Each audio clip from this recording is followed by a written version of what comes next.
নমস্কার, Rishibani institute of Vedic অ্যাস্ট্রোলজির পক্ষ থেকে স্বাগত জানাই আজকের জ্যোতিষ আলোচনায়। আমি শান্তনু আপনাদের সঙ্গে। আলোচ্য বিষয় বিশুদ্ধ জ্যোতিষ। আমরা একটা অদ্ভুত সমস্যা নিয়ে আলোচনা করব, যে সমস্যার উৎস, যে সমস্যার প্রকাশ এটা অনুভব করা যায় না, কিন্তু সেই সমস্যার প্রভাব এটা আমরা দেখতে পাই জীবনের প্রতিক্ষণে। সবসময় মনে হয় কোনো একটা অদ্ভুত অদৃশ্য শক্তি সেটা যেন টেনে ধরে রেখেছে পেছনের দিকে। মনে হয় যে কত পাপ করেছে জীবনে, যার জন্য এই শাস্তি ভোগ করতে হচ্ছে। নিজের কাছে নিজেকেই যেন কেমন ছোট মনে হতে থাকে, কনফিডেন্স লেভেল কমতে থাকে। প্রচুর চেষ্টা, প্রচুর প্রয়াস, প্রচুর ইনভেস্টমেন্ট, কিন্তু আলটিমেটলি নিটফল জিরো। কেন কেন এই সমস্যা? কেন প্রচেষ্টা সত্ত্বেও আলটিমেটলি সাকসেসফুল না হওয়া? কেন, কি এর কারণ? এই কারণ খোঁজারই চেষ্টা আজকে আমরা করব একটি বিশেষ দোষের মাধ্যমে। জন্মকুণ্ডলিতে এরকম কিছু যোগ তৈরি হয় যেগুলোকে আপেক্ষিকভাবে দেখে মনে হয় এটা তো শুভ যোগ, এটা তো অত্যন্ত ভালো, লাইক রাজযোগ। কিন্তু এই যোগগুলো ভয়ঙ্কর বিপদ ডেকে নিয়ে আসতে পারে, আপনার জীবনে বেশ কাঠিন্য সৃষ্টি করতে পারে, আপনার জীবনে সৃষ্টি করতে পারে সমস্যা। এবং কেন এই সমস্যা, তার কারণ খুঁজে খুঁজে আপনি আরও দুশ্চিন্তায় পড়তে পারেন, ডিপ্রেশন চলে আসতে পারে আপনার মধ্যে। কিন্তু কি কি এই যোগগুলি? এই ধরনের একটি দোষ হলো নাগ দোষ।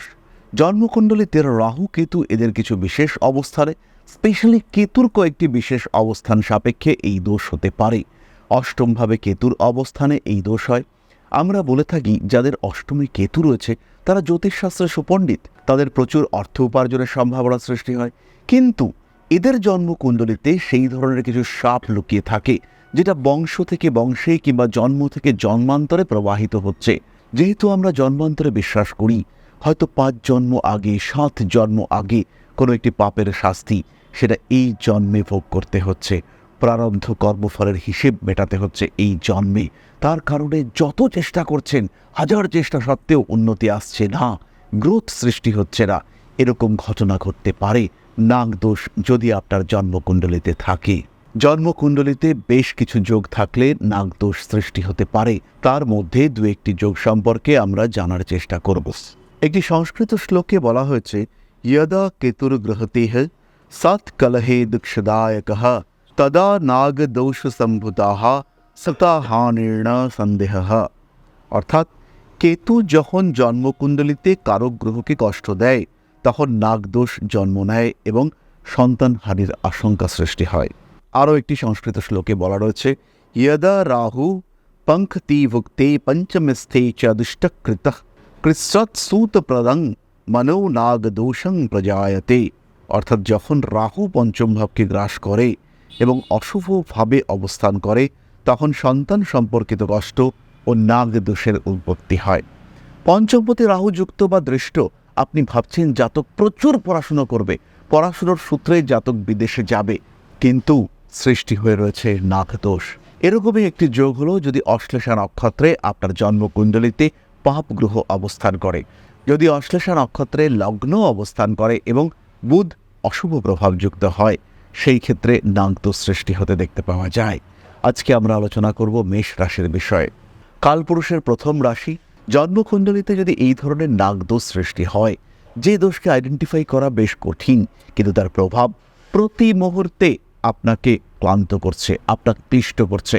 সংসারের শান্তি কোনোভাবে খুঁজে পাচ্ছেন না, বুঝতে পারছেন না কে তৃতীয় ব্যক্তি আপনাকে ক্রমাগত ডিস্টার্ব করে চলেছে। আপনার মনে হচ্ছে চতুর্দিক ফাঁকা, শূন্যতা যেন আপনাকে গ্রাস করছে। যে সমস্ত মানুষকে ভরসা করছেন বা করেছেন, মনে হচ্ছে সেই মানুষগুলো ধীরে ধীরে আপনার থেকে দূরে সরে যাচ্ছে। যাদের উপরে ডিপেন্ড করেছিলেন, যাদেরকে নিয়ে কাজে নেমেছিলেন, যাদের জন্য বেশ কিছু ভেবেছিলেন, সেই মানুষগুলো কেমন যেন দূরে সরে যাচ্ছে। সেই মানুষগুলোর সঙ্গেই কেমন যেন দূরত্ব তৈরি হচ্ছে, যারাই একদিন আপনার আপন ছিল। কর্মক্ষেত্রে সবচেয়ে বেশি খাটছেন আপনি, সবচেয়ে কম রেকগনিশন আপনার, সবচেয়ে বেশি ব্যবহার করা হচ্ছে আপনাকে। এই সিচুয়েশন করে দিতে পারে নাগদোষ। সন্তানকে বড় করার ক্ষেত্রে কোনো রকম কোনো ত্রুটি রাখেননি, কিন্তু যখন সন্তান বড় হয়ে উঠল তার মধ্যে আপনাকে নিয়ে তীব্র বিতৃষ্ণা। স্বামী স্ত্রী সম্পর্ক নষ্ট হওয়ার কোনো কারণ নেই, কিন্তু কিছুতেই সেই সম্পর্ক ভালো হচ্ছে না।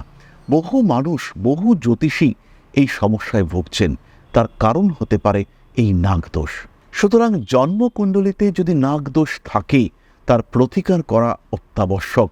এবং যদি আপনার জন্মকুণ্ডলিতে এই নাগদোষ উপস্থিত থাকে সেই ক্ষেত্রে আপনার স্বাস্থ্যের ক্ষেত্রে সমস্যা, পড়াশুনোর ক্ষেত্রে সমস্যা, প্রচুর পড়াশুনো করছেন কিছু মনে থাকছে না, পড়াশুনো করছেন পরীক্ষার আগে আপনি হায়েস্ট নাম্বার পাচ্ছেন, কোচিংয়ে সবচেয়ে বেশি নাম্বার, কিন্তু যখন আপনি মূল পরীক্ষায় উপস্থিত হলেন সেই সময় গণ্ডগোল।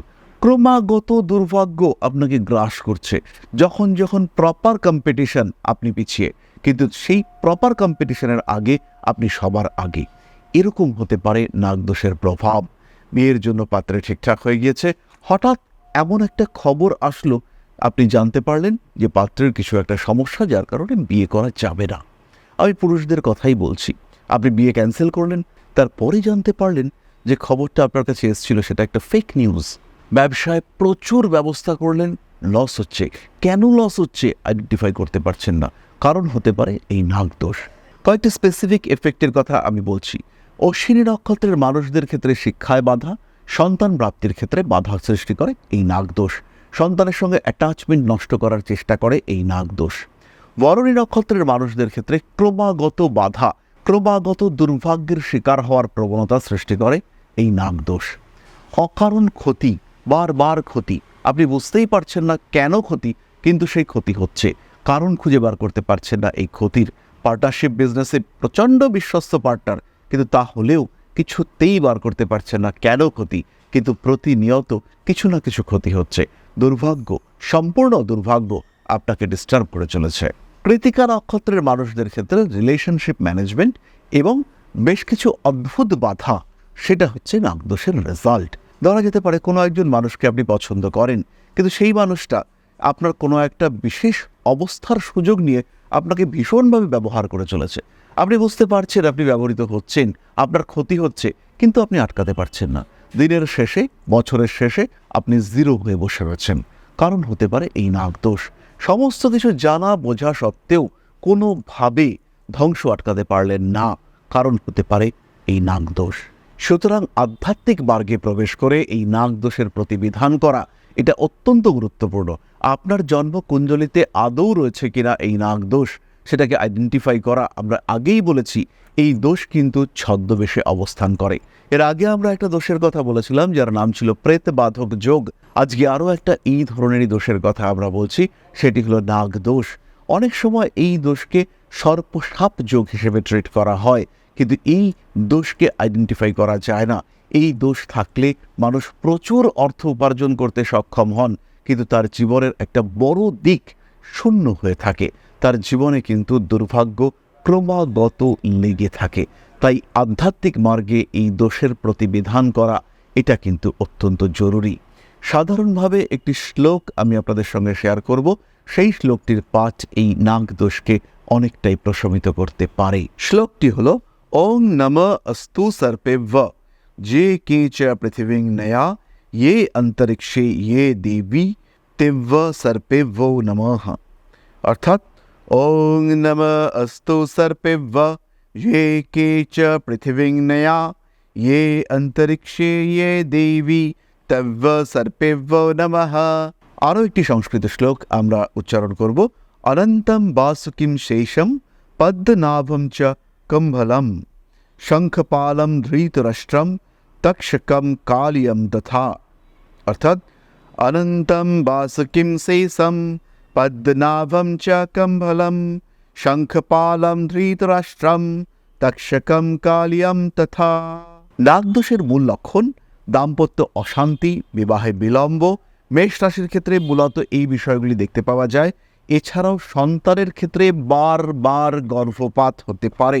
পিতৃদোষের মতো সমস্যা সৃষ্টি করতে পারে এই নাগদোষ। হঠাৎ মানসিক সমস্যা, দুর্ঘটনায় পীড়িত হওয়া সৃষ্টি করতে পারে এই নাগদোষ।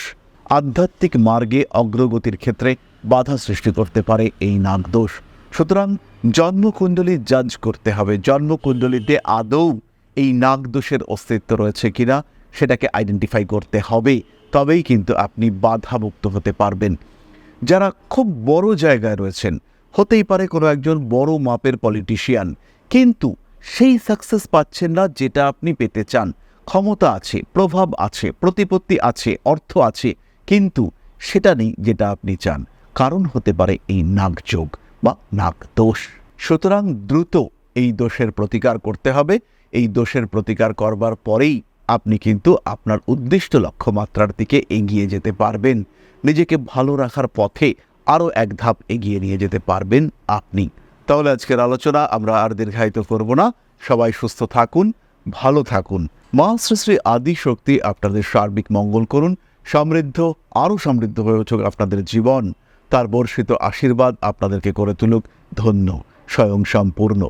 জয় মা আদি শক্তি। নমস্কার।